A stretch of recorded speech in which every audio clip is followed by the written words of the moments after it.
Bienvenidos a Preguntas y Respuestas con el pastor Carlos Estal. Este es un podcast de Iglesia Vida Cristiana. Puedes participar enviando tus preguntas al correo preguntasbiblicas@vidacristiana.org.gt. Nos han preguntado acerca del vengador de la sangre. ¿Quién es este vengador?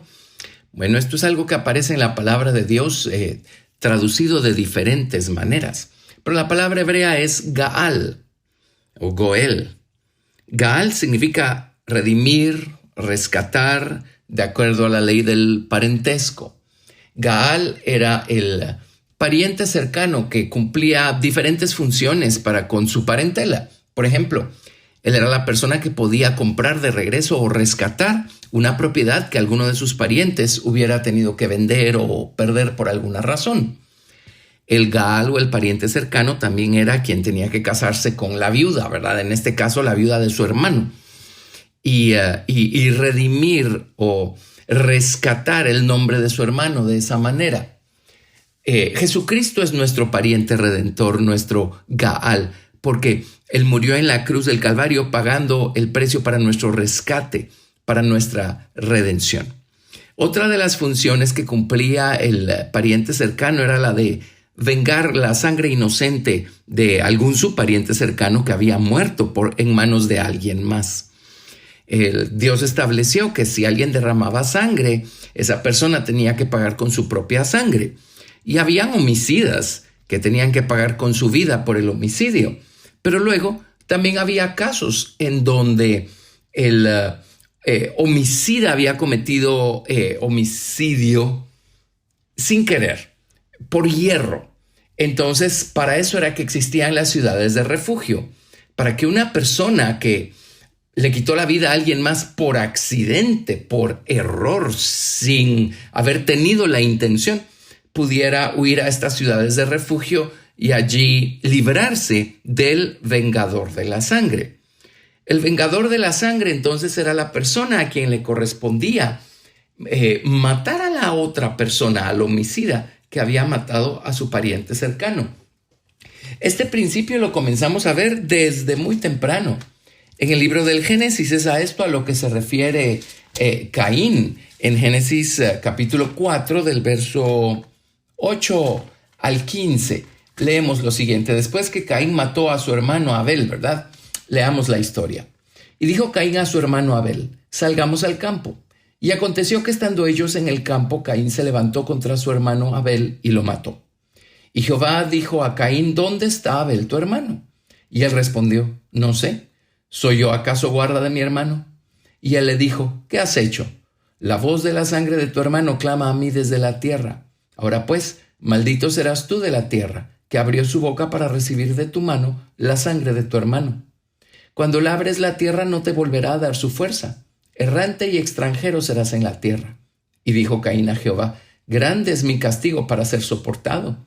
Aquí me echas hoy de la tierra, y de tu presencia me esconderé, y seré errante y extranjero en la tierra. Y añade lo siguiente diciendo: y sucederá que cualquiera que me hallare me matará. Caín entendía el principio de que la sangre tenía que ser vengada con la sangre del que la derramó. Así es que si Caín fue homicida de su hermano, otro de los hermanos de ellos estaba en su plena posición y justificación de matar a Caín para vengar la sangre de Abel.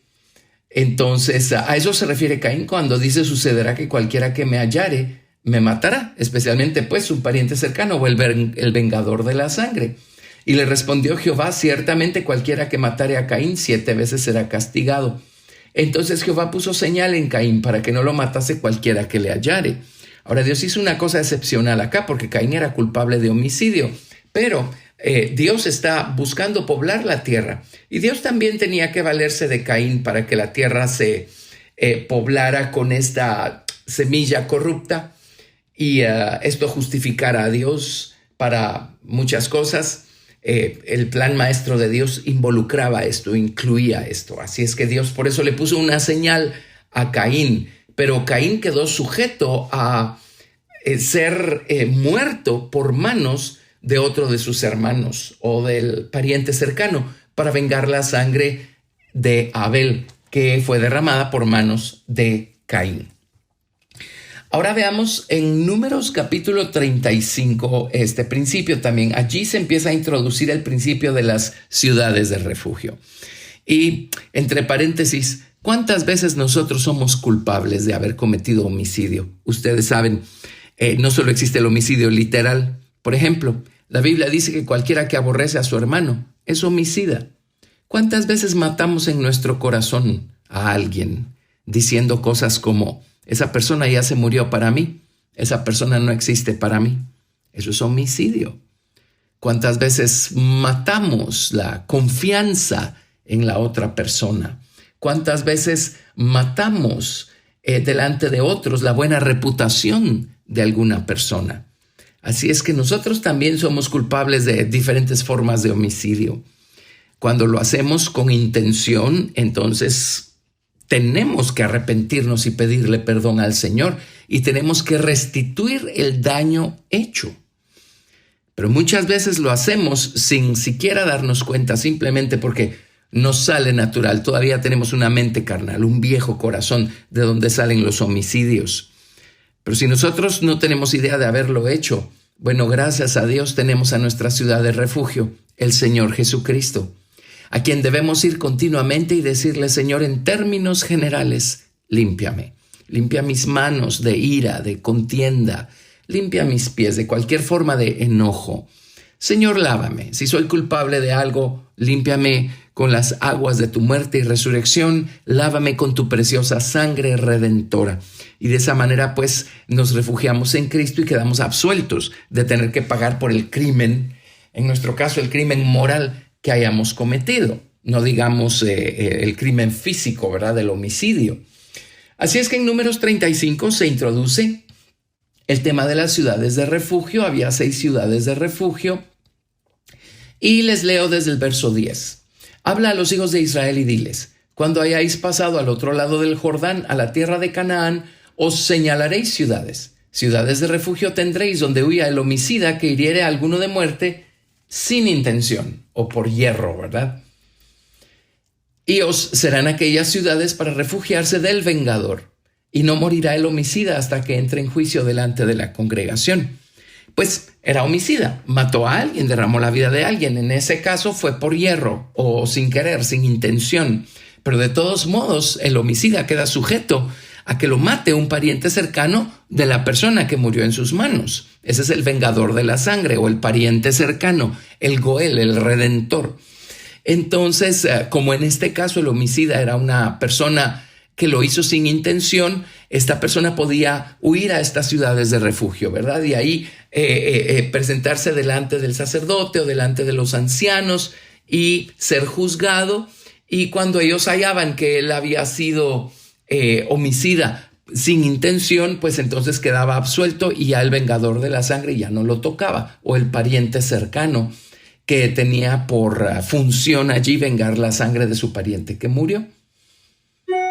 Versículo 13. Les sigo leyendo de Números 35. De las ciudades, pues, tendréis 6 ciudades de refugio.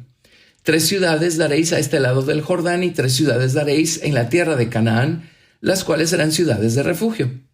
Estas 6 ciudades serán de refugio para los hijos de Israel y para el extranjero y el que mora entre ellos, para que huya allá cualquiera que hiriere de muerte a otro sin intención. Si con instrumento de hierro lo hiriere y muriere, homicida es, el homicida morirá. Y si con piedra en la mano que pueda dar muerte, lo hiriere y muriere, homicida es, el homicida morirá. Y si con instrumento de palo en la mano que pueda dar muerte, lo hiriere y muriere, homicida es, el homicida morirá. El vengador de la sangre, él dará muerte al homicida. Cuando lo encontrare, él lo matará. Y si por odio lo empujó o echó sobre él alguna cosa por acechanzas y muere, o por enemistad lo hirió con su mano y murió, el heridor morirá. Es homicida. El vengador de la sangre matará al homicida cuando lo encontrare. Mas si casualmente lo empujó sin enemistades, o echó sobre él cualquier instrumento sin acechanzas, o bien sin verlo hizo caer sobre él alguna piedra que pudo matarlo y muriere, y él no era su enemigo ni procuraba su mal, entonces la congregación juzgará entre el que causó la muerte y el vengador de la sangre conforme a estas leyes. Y la congregación librará al homicida de mano del vengador de la sangre, y la congregación lo hará volver a su ciudad de refugio, en la cual se había refugiado, y morará en ella hasta que muera el sumo sacerdote, el cual fue ungido con el aceite santo.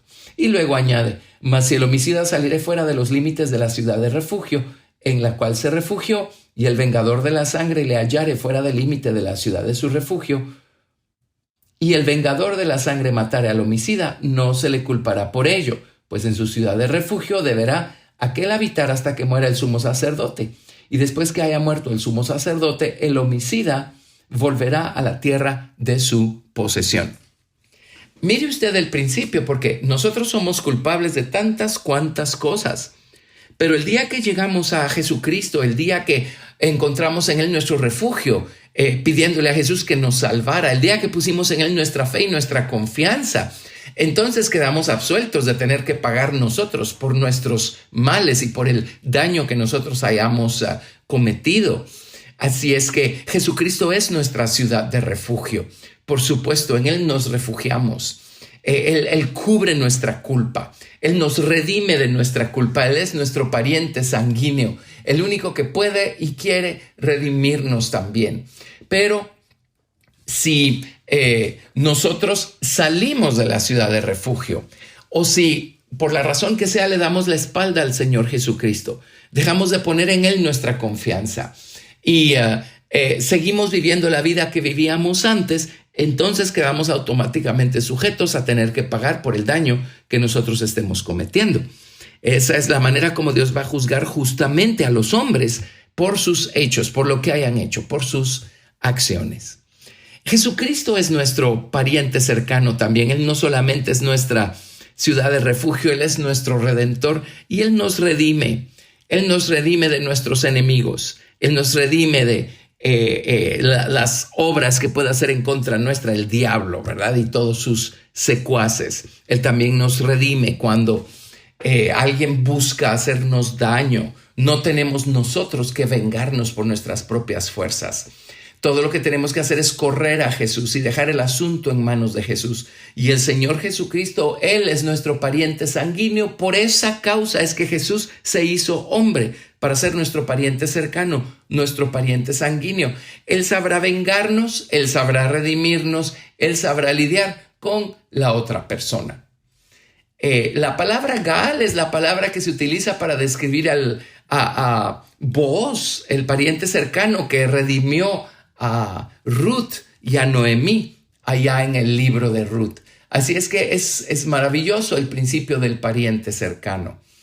El Señor Jesucristo pues es nuestro redentor y cuando se refiere a nuestra redención en esos términos también se utiliza la palabra Goel o la palabra Gaal, que es la misma palabra que se traduce como el vengador de la sangre. En este caso el redentor, por ejemplo en el Salmo 103, leemos nosotros desde el verso 1. Bendice alma mía a Jehová y bendiga todo mi ser su santo nombre. Bendice alma mía a Jehová y no olvides ninguno de sus beneficios.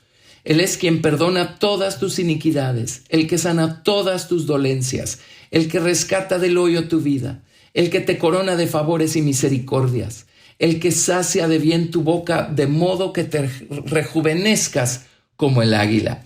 La palabra rescatar en el Salmo 103, verso 4, el que rescata del hoyo tu vida, es la palabra Gaal. Es la palabra para redimir o rescatar, Gaal. Así es que el Señor Jesucristo, Él es nuestro pariente sanguíneo y Él cumple con todas las funciones de un pariente cercano, de un pariente sanguíneo. Él paga el precio para nuestro rescate, Él nos libra de la muerte, Él nos libra de nuestros enemigos, Él es el Señor de nuestra vida. ¡Qué maravilla contar con un pariente cercano de tal magnitud, de tal categoría! Así es que esto es el principio en cuanto al vengador de la sangre. Pero no olvidemos esto. Si nosotros no estamos refugiándonos en Jesucristo, si no hemos encontrado a Jesucristo como nuestra ciudad de refugio, nosotros estamos sujetos a tener que pagar por todo lo que estamos haciendo.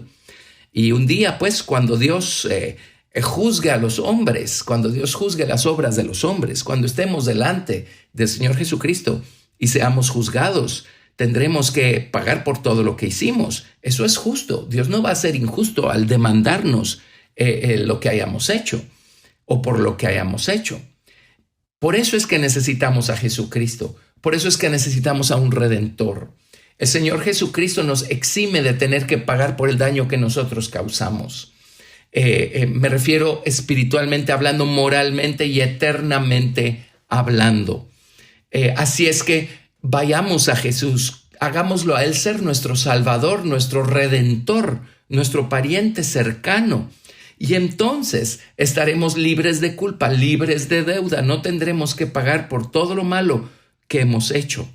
Pero en el otro lado de la balanza, cuando nosotros le hacemos algún daño a alguien, la Biblia sí nos manda a restituir el daño hecho.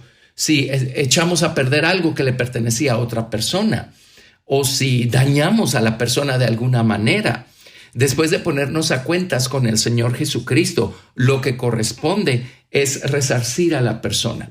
Lo que corresponde es ir y compensar por el daño hecho o por aquello que echamos a perder, aquello que nos prestaron y se estropeó estando en nuestras manos. Tenemos nosotros que responder por eso. Esa es la manera moralmente correcta como Dios espera que nosotros respondamos.